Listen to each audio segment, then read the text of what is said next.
안녕하세요. 어제 잠 잘 못 주무셨죠? 날씨가 너무 더워서 아마 잠자는데 좀 힘들지 않으셨나라고 생각이 됩니다. 어제 잘 못 주무셨으면 오늘 또 이 시간 잘 주무실 수도 있기 때문에 조금 더 저희가 정신을 좀 차릴 수 있으면 좋을 것 같고요. 저도 어저께 조금 몸이 안 좋아서 약을 먹고 잤는데 그러면은 거의 안 깨거든요, 잘 때. 근데 그럼에도 불구하고 몇 번을 이제 깼던 것 같아요. 날씨가 너무 덥다 보니까. 건강 유의하시기 바랍니다.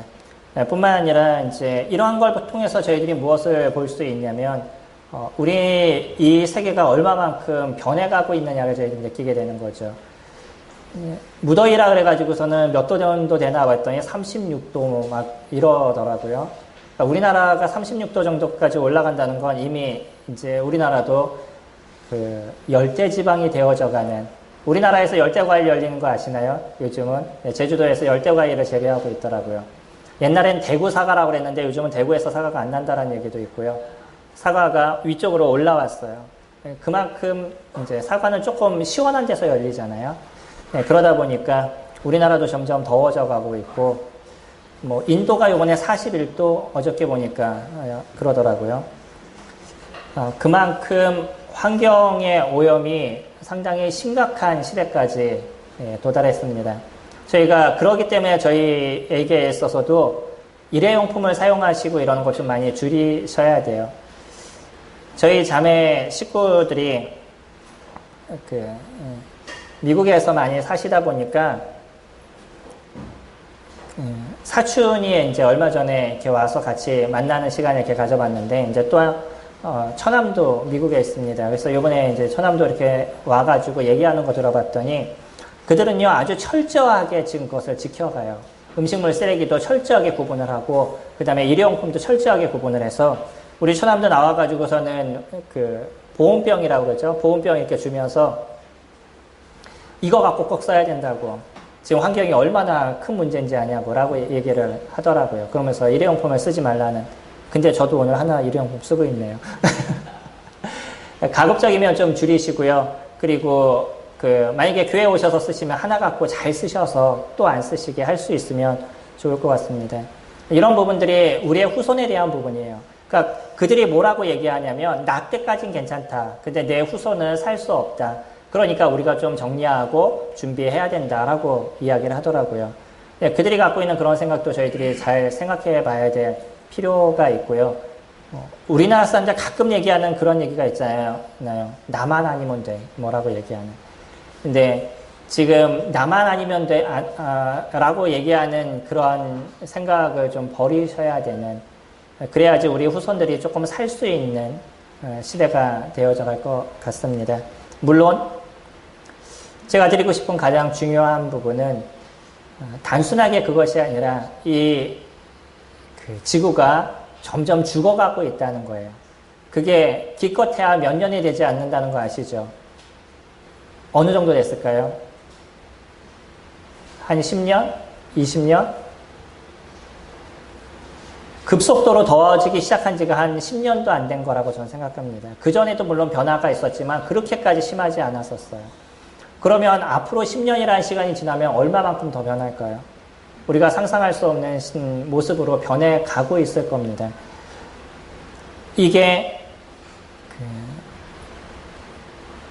이 지구가 앞으로 존재할 수 있는 시간이 우리가 생각하는 것보다 그렇게 길지 않다는 것을 저희들이 느끼게 되는 거죠. 그렇기 때문에 그냥 이 시대에 내가 잘 먹고 이 시대에 잘 살고 뭐 이거의 생각에서 우리가 조금 더 벗어나야 될 필요가 있습니다. 우리 지난주에는 또 같이 지난주에는 많은 논란이 됐던 것 중에 하나가 일본에 대한 얘기죠.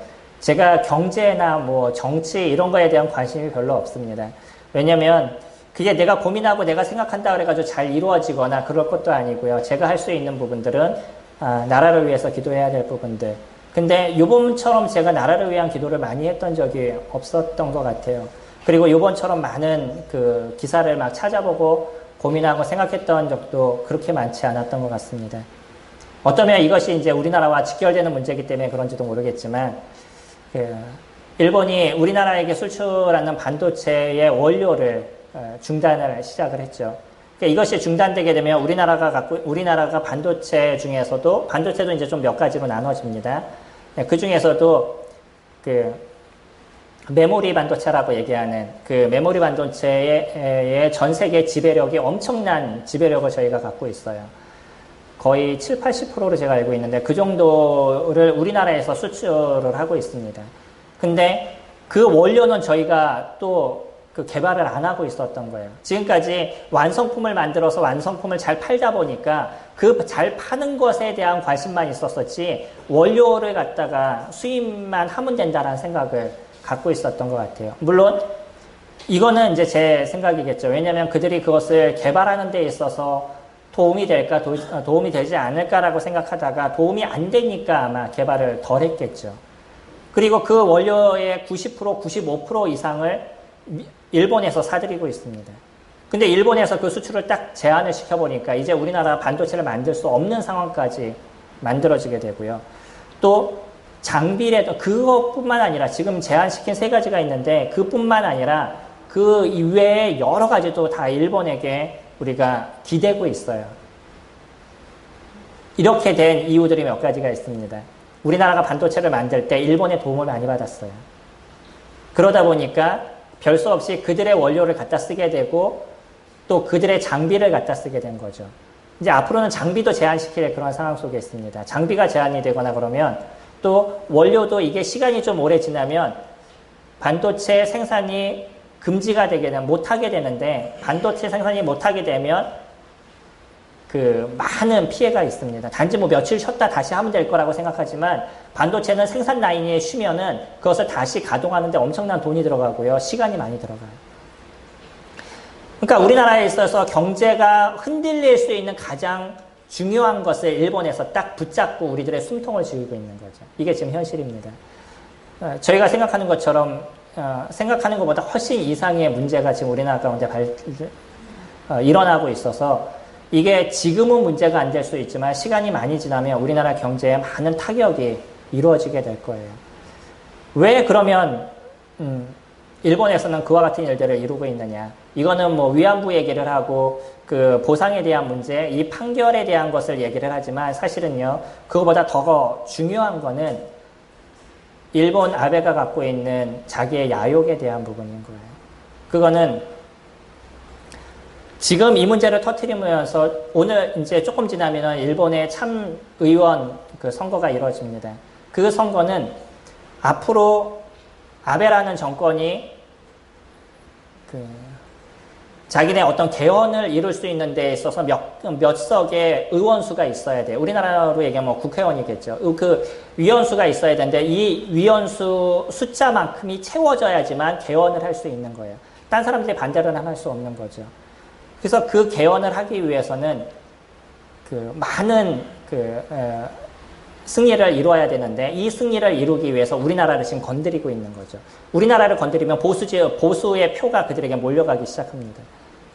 여태까지 계속 그런 일들을 해왔었어요. 근데 지금은 좀 강력하게 터트림으로 인해가지고 이거로 인해서 자기네들의 승리를 이루게 하기를 원하는데 이 개헌이 왜 중요하냐면 이들이 여태까지는 자기네 나라 군대가 다른 나라를 침공할 수 없는 상태로 놓여져 있습니다. 일본이 제2차 세계대전을 일으켰던 주범 중에 한 나라인 거죠. 그리고 미국에 패배를 당하게 되는데 패배를 당하면서 이들이 군대를 보유하지 못하는 나라가 됐던 거죠. 그래서 지금 자위대라고 얘기하잖아요. 자기네들을 보호하는 그런 군대인 거예요. 근데 이거를 지금 바꾸기를 원하는 거예요. 그래서 이제 나중에 다른 나라를 침공할 수 있는, 무력을 사용할 수 있는 그러한 법을 만들어 가기 위한 게 지금 아베 정권이 시작하면서부터 지금까지 해왔던 일이죠. 근데 이것이 쉽지 않았었어요. 그래서 지금 쉽지 않은 상황에 있다 보니까 우리나라를 이렇게까지 건드리면서까지 그것을 문제를 만들어 가려고 노력하는 거예요. 근데 재밌는 거는요. 이러한 상황까지 이루어질 때 미국이라는 나라가 우리나라와 일본이라는 그 동맹국에 있는 거죠. 이 동맹국이 우리나라도 여기에 피해를 보고 있는데 미국이 지금 잠잠하고 있는 거 아시나요? 전혀 얘기를 안 하고 있습니다. 아무 얘기도 안 하고 있어요. 물론 사설에서는 계속 이거로 인해서 미국도 피해를 보니 뭐 이런 얘기를 하고 있지만 트럼프는 아무 얘기도 안 하고 있어요. 왜 그럴까요? 예, 모종의 무슨 이야기가 있지 않고는 일본에서 함부로 움직이지 못합니다. 일본이라는 나라는 철저하게 미국의 통제를 받고 있는 나라예요. 아시잖아요.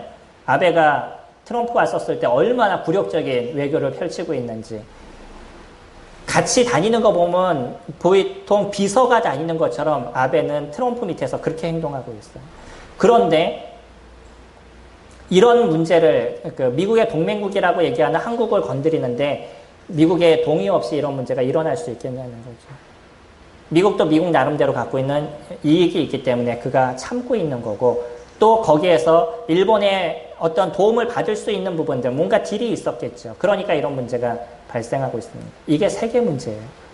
지금 우리가 살아가고 있는 세계 문제는 저희들이 잘 알지 못하지만 그 안에서 이루어지고 있는 많은 부분은요. 다 자기 나라 중심적으로 움직여가고 있어요. 미국이 우리나라 동맹국이라고 얘기하지만 우리나라를 위해서 살아가는 것이 아니라 누구를 위해서 살아가냐면 자기네 나라를 위해서 살아가고 있습니다. 옛날에 슈퍼 301조 뭐 이런 거 아시나요? 자기네가 원하는 대로 얼마든지 그 나라를 함부로 대할 수 있는 그런 이야기입니다.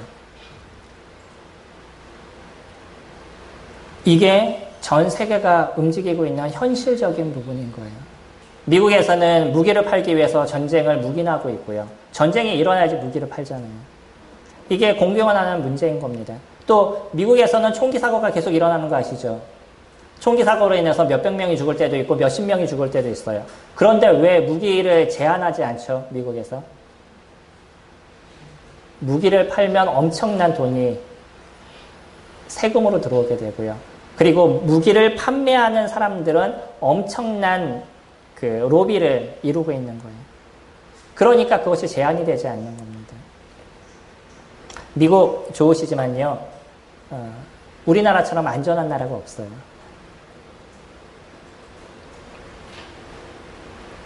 저희 나라는 총기를 사용하지 않기 때문에 밤에 나가서 돌아다니셔도 때로는 강도를 만나기는 하지만 총에 맞아 죽을 일은 없는 거죠. 네. 이게 세계의 모습입니다. 자기 나라를 위해서 살아가고 있는 일본은 일본대로, 미국은 미국대로. 일본의 모습을 보면 강한 사람에게는 엄청난 굴욕을 당하더라도 자기네들이 굽신굽신되고요. 그리고 자기보다 약한 나라에 대해서 철저하게 짓밟는 게 일본의 모습인 거죠. 이런 모습을 보면 화가 나죠. 예. 그래서 우리나라가 지금 하고 있는 그나마 목소리를 내고 싶어 하는 게 뭐예요? 일본 제품 불매운동. 이게 지금 우리가 하고 있는 거죠.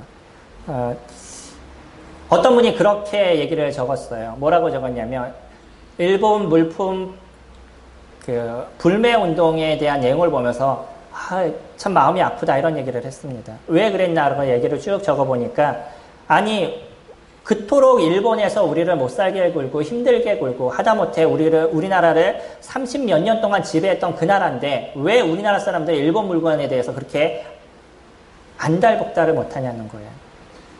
그 나라 옷에 대해서 엄청난 옷을 우리가 판매해주고 있습니다. 그 나라 자동차에 대해서 엄청난 자동차를 우리가 사들이고 있어요. 아니 그토록 우리에게 고통을 주는 나라에 대해서 왜 우리는 그들의 물건에 대해서 그렇게 안절부절 못하면서 그걸 사들이고 있냐는 거죠. 우리가 만약에 그런 어떤 아픔이나 어려움을 알았다 그러면 처음부터 손을 안 대면 지금 불매운동이라는 얘기 자체가 의미가 없는 거예요. 안 쓰면 되는 거니까.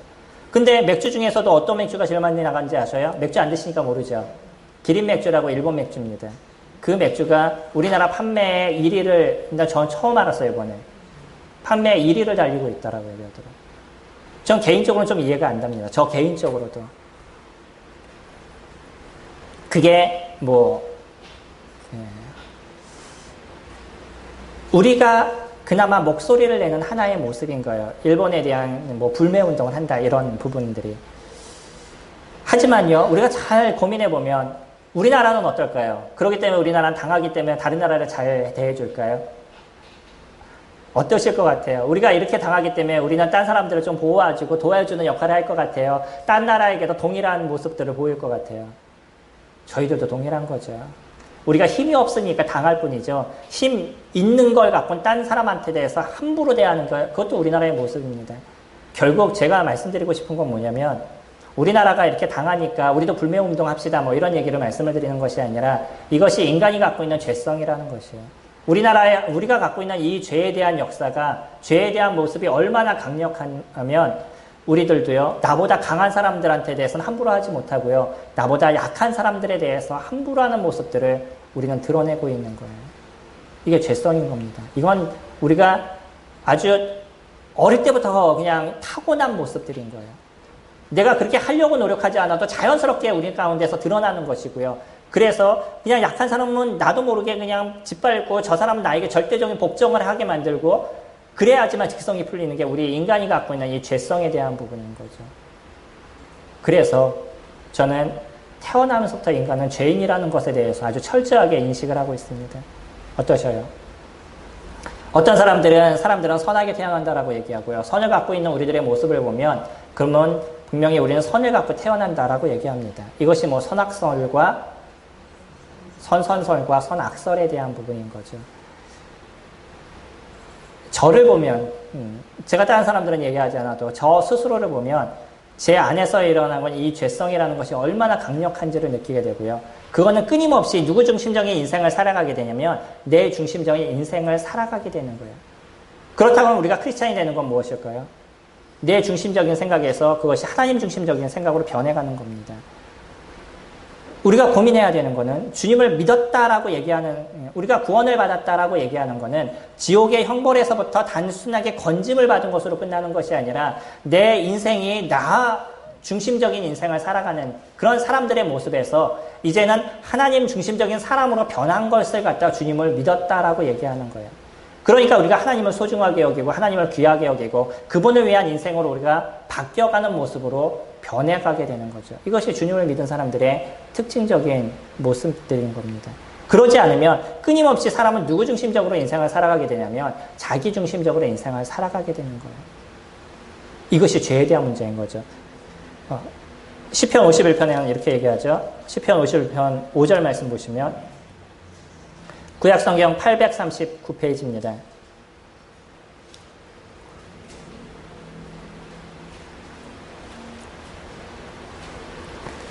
시편 51편 5절 말씀 보시면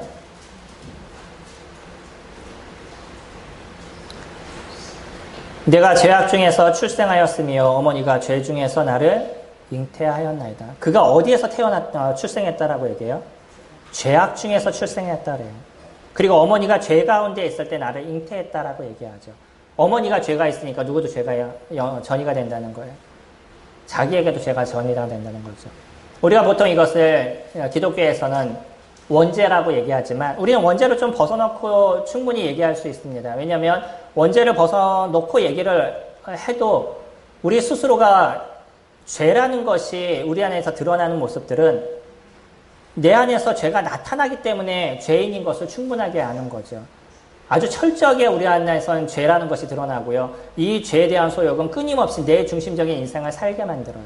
그러니까 많은 사람들이 얘기하는 그 안 좋은 얘기들을 얘기하면 남이 하면 불륜이고 내가 하면 로맨스라고 얘기하는 이게요. 우리가 웃으면서 얘기하지만 많은 사람들이 똑같이 얘기하는 부분입니다. 신기하게도 그렇게 욕을 했던 사람들도 자기가 그런 상황에 딱 처하면요. 별 수 없었다. 뭐 내 감정이 가는 대로 갈 수밖에 없었다. 뭐 이렇게 얘기를 하게 됩니다. 모든 부분들이 그렇습니다. 내가 잘못된 행동, 어떤 사람이 잘못된 행동을 보면서 당신 그러면 안 돼 라고 얘기하는 사람도 나중에 자기는 똑같은 행동을 하고 있어요. 그러면서 그거는 별 수 없다라고 얘기를 하고 있는 거죠. 그렇기 때문에 우리들의 입술을 조심했을 필요가 있습니다. 내가 남에게 그렇게 하지 마라고 얘기했었을 때는 내 스스로도 그것에 대해서 조심해야 될 필요가 있는 것이에요. 오죽했으면 하나님은 뭐라고 얘기하셨냐면 너희가 애써 교사가 되지 말아라 라고 얘기한다는 거예요. 왜냐하면 자기가 얘기한 것에 대해서 자기의 올무가 돼가는 거죠. 내가 그렇게 하지 마라고 얘기하는 순간 나는 어떤 사람이 되어야 되냐면 그런 일들을 하지 않는 사람이 되어야 되는 거죠. 그것이 무서운 겁니다.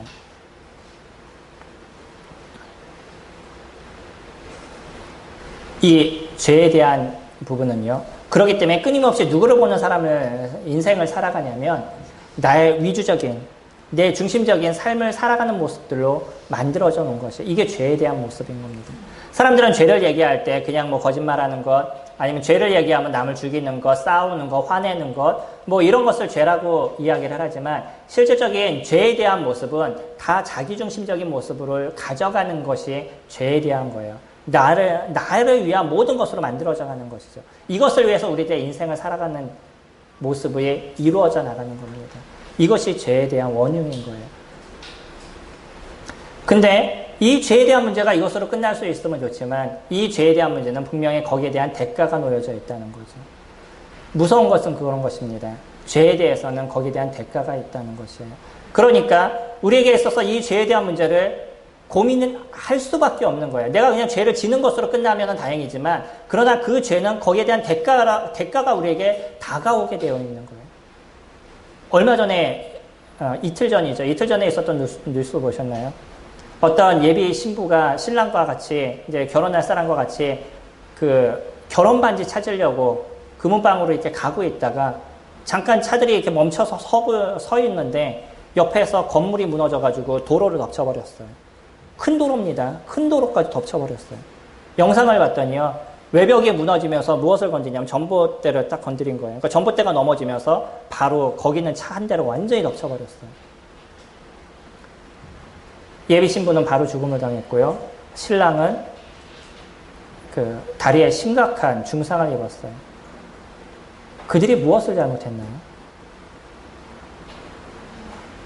철거를 하시는 분들이 안전수칙을 지키지 않았던 거예요. 외벽이 넘어지지 않도록 발을 잘 댔어야 되는데 두꺼운 거 대고 온전하게 되면 돈이 많이 들어가잖아요. 그러니까 대충 해놓은 거예요. 그러다 보니까 외벽이 넘어져 버린 거죠. 그 사람들의 그 안전 불감증, 그 사람들은 그냥 여태까지 그렇게 해왔던 거예요. 큰 문제가 없었어요. 그러니까 지금도 큰 문제가 없을 거라고 생각이 됐는데 그게 엄청난 결과를 초래하게 된 거죠. 그 죄에 대한 문제는요. 누군가 그것으로 인해서 고통을 당하게 되는 거예요. 저희가 운전을 할 때도 요즘 계속 음주운전에 대해서 얘기하잖아요. 저희는 음주운전에 대해서 별 생각을 안 갖지만 예전엔 제가 무슨 고민을 좀 했었냐면 저희가 주님의 만찬 시간에 성찬 시간에 포도주를 드시잖아요. 예전에는. 지금은 저희 그러지 않지만. 근데 그거 드시고 나서 바로 운전하고 가시잖아요. 1시간 뭐 오후까지 계신 분들은 그러셨지만 그러지 않으면 바로 이렇게 가시죠. 그러다 음주운전 걸리면 어떨까라는 고민을 제가 좀 해봤었습니다. 어떠실 것 같아요? 측정을 안 해봐서 잘 모르겠습니다.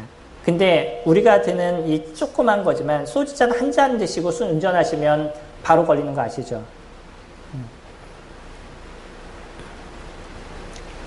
지금은요, 엄청 더 강화가 돼가지고 저녁에 술을 드시고 아침에 운전을 해도 걸립니다. 그러니까 저녁에 소주 2병을 드시고 아침에 일어나서 운전을 하시면 걸려요. 이게 이번 그 기자들 몇 명을 해서 실험을 해봤는데 3명을 실험해봤더니 1명은 안 걸렸고 2명은 다 걸렸어요. 나중에 일반인 3명을 갖다 실험을 해봤더니 3명 다 걸렸어요. 많이 강화되어 있습니다. 왜 그럴까요? 왜 그런 것까지 지금 통제를 하기 시작할까요? 음주운전이 그만큼 많은 사람들에게 고통을 주기 때문인 겁니다. 그 사람은 아무것도 아닌 것 같고 난 여태까지 음주운전을 했었어도 큰 문제가 없어라고 생각했지만 그러나 그렇게 운전을 하면서 누군가를 죽이게 되고 누군가를 고통을 주게 되는 거예요. 그러니까 막는 거죠.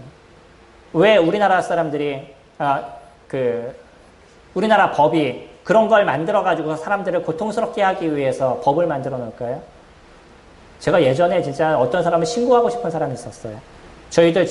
우리들 집에 2집 정도인가, 3집인가 2집 앞에 사는 아저씨인데, 차량 왕 하고 트럭이에요. 저희 집 아시잖아요, 고박인 거. 거기 갖다 왕 하고 와가지고 탁 써가지고서는 탁 내리고 들어가는데, 비틀비틀 걸고 들어가죠. 저희가 우리 집에서 애들이 나가면 그냥 툭 튀어나가는 자리예요. 안 보입니다. 그럼 툭 튀어나가는데 차가 지나가면요, 바로 직사예요. 근데 저 사람을 고발할까만 고민을 되게 많이 했었어요. 그렇게 계속 운전을 하셔요. 만취 상태로 운전을 하시는 거예요. 그것도 대낮에. 저녁도 아니었었어요. 저녁도 더 위험하겠지만 그때가 대낮이었었어요. 사람들은요, 나만 아니면 되는 거예요. 내가 편하면 되는 거고 내가 그냥 좋으면 되는 거죠. 그것이 전부일까요? 이것이 인간이 갖고 있는 죄성이라는 거예요. 내가 원하는 대로 사는 게 우리들의 삶의 행복이 아닌 겁니다. 조심하시기 바랍니다.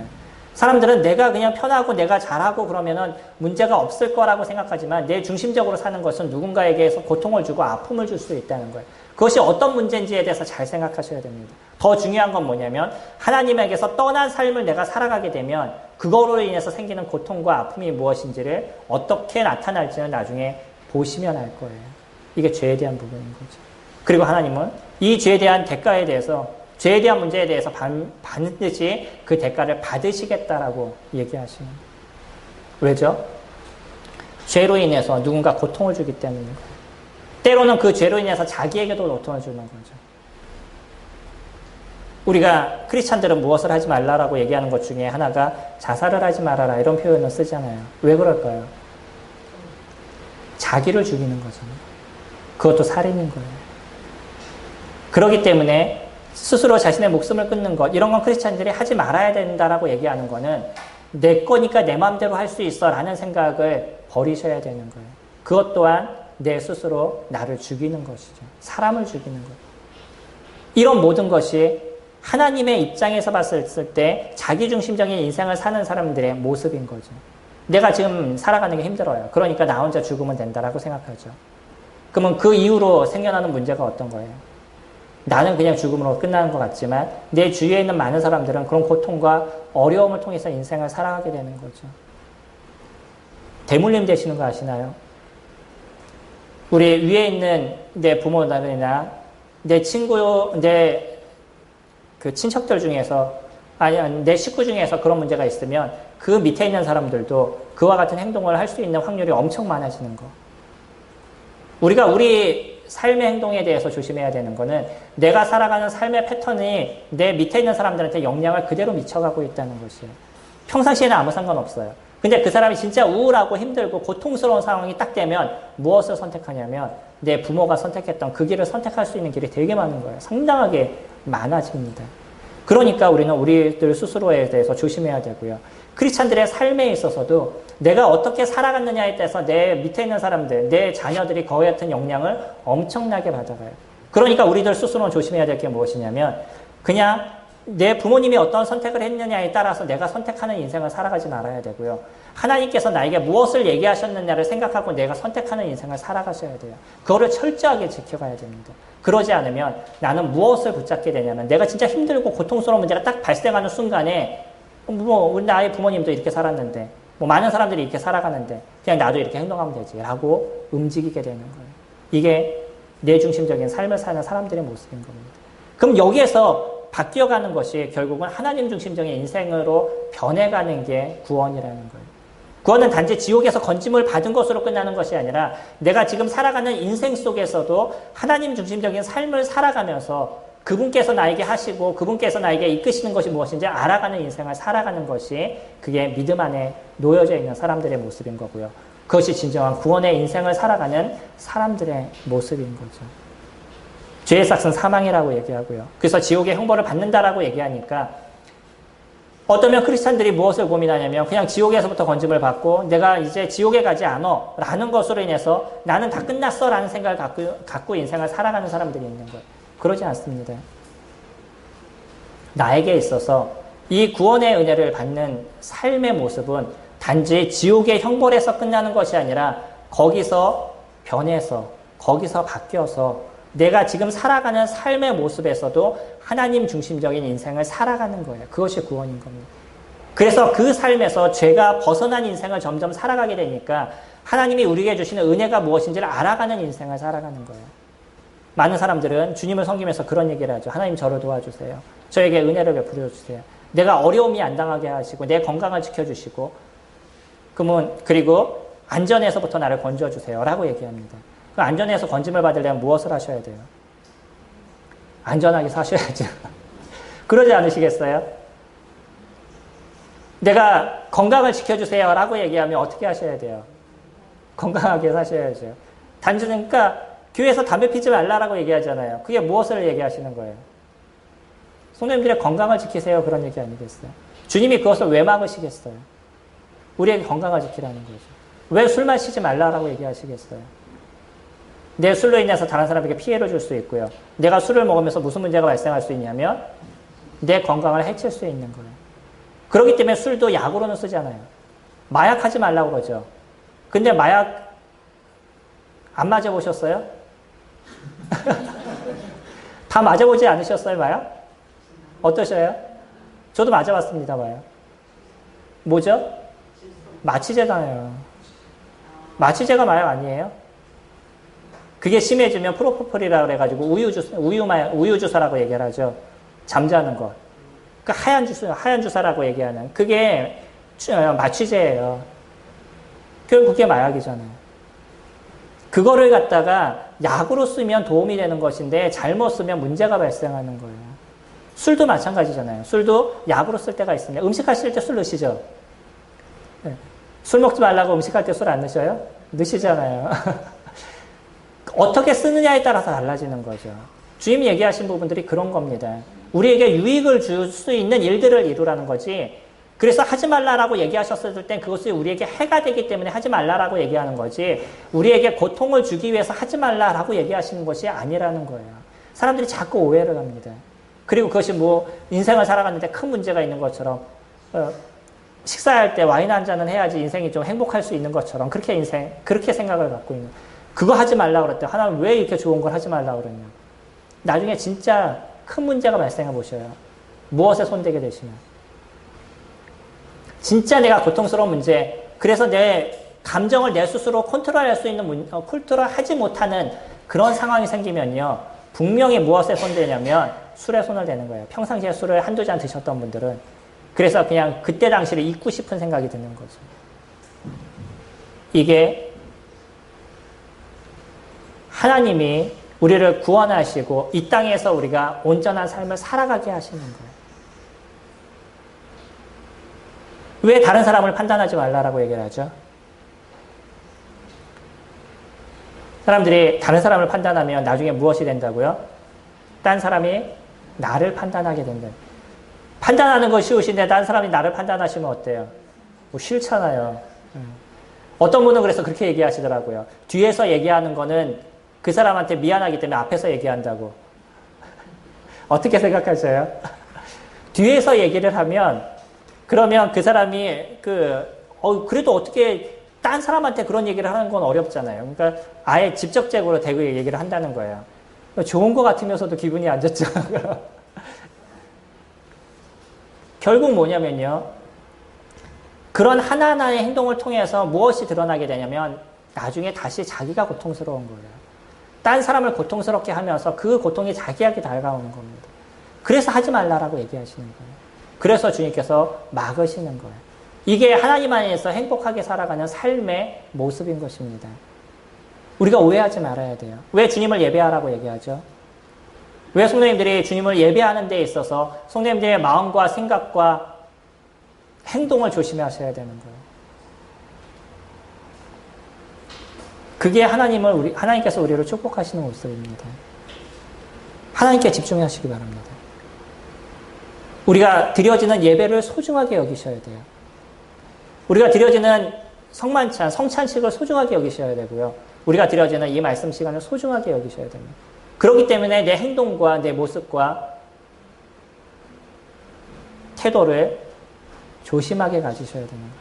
하나님이 나를 귀하게 여길 때 어떻게 하신다고요? 나도 너를 존귀하게 여긴다는 거예요. 네가 나를 존귀하게 여기면 나도 너를 존귀하게 여기신다는 거예요. 우리의 마음이 하나님께 놓여져 있고 그렇기 때문에 우리의 몸과 마음과 행동을 겸비하는 모습을 가져가시면 하나님이 우리를 그렇게 귀하게 보시겠다는 거예요. 이게 하나님께서 우리를 구원하신 모습입니다. 그리고 우리가 그런 가운데서 살아가고 있는 모습인 거예요.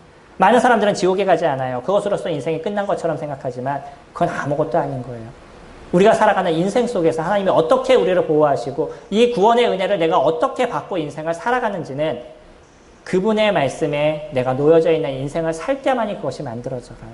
그러지 않으면요. 끊임없는 고통과 어려움이 우리들 안에서 존재하게 될 것이에요. 똑같은 환경을 맞아도 그 환경을 이길 수 있는 힘이 그 안에서 생길 수 있고요. 때로는 좌절하고 쓰러지고 넘어져도 거기서 일어설 수 있는 강력한 힘이 하나님을 통해서 우리에게 오게 되는데 그러지 않으면요. 거기서 헤어날 수가 없어요. 이게 자기중심적인 삶을 살아가는 사람들의 모습입니다. 오늘은 우리 성도님들 중에 여기에 구도자가 없으셔요. 그러다 보니까 제가 조금 더 편하게 말씀을 드렸는데 구원에 대해서 잘 생각하셔야 됩니다. 구원에 대한 것이 그냥 지옥에서 건진받는 것. 그렇게 생각하시면 진짜 구원의 의미와 깊이를 저희들이 놓치는 인생을 살아가게 되는 거죠. 구원은 하나님이 우리에게 주시는 축복의 삶을 이 땅에서부터 살아가게 만들어 가시는 거예요. 그렇기 때문에 어떤 환난과 고통 속에서도 그것을 이길 수 있는 힘이 저희들 안에서 생겨나는 것이고 주님의 말씀 안에서 그것이 생겨나는 것이죠. 저희가 성경을 같이 읽는 시간이 벌써 6개월이 지났습니다. 6개월 동안 계속 하셨던 분들은요, 이제 어느 정도 정착이 되시는 거예요. 자기의 모습에.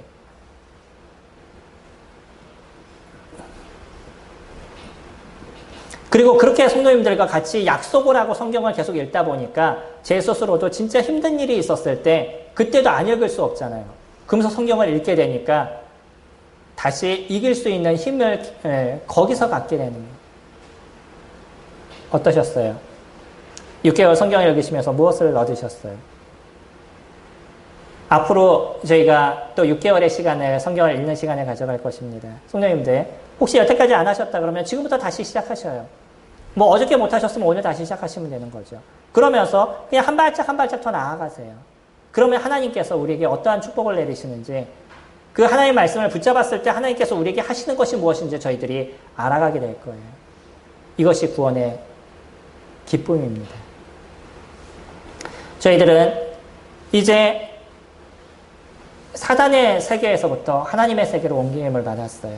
이 하나님의 세계로 옮김을 받으면서 우리가 그분을 존귀히 여기는 인생을 살아가게 되면 하나님 우리에게 너무나 놀라우신 것을 베풀어 주시고 이끌어 가신다는 거예요. 그 축복을 말마다 누리시기 바랍니다. 하나님의 말씀을 붙잡고 하나님을 존귀하게 여기셔요. 그럼 하나님께서 우리를 존귀하게 여기실 겁니다. 저희 찬양 같이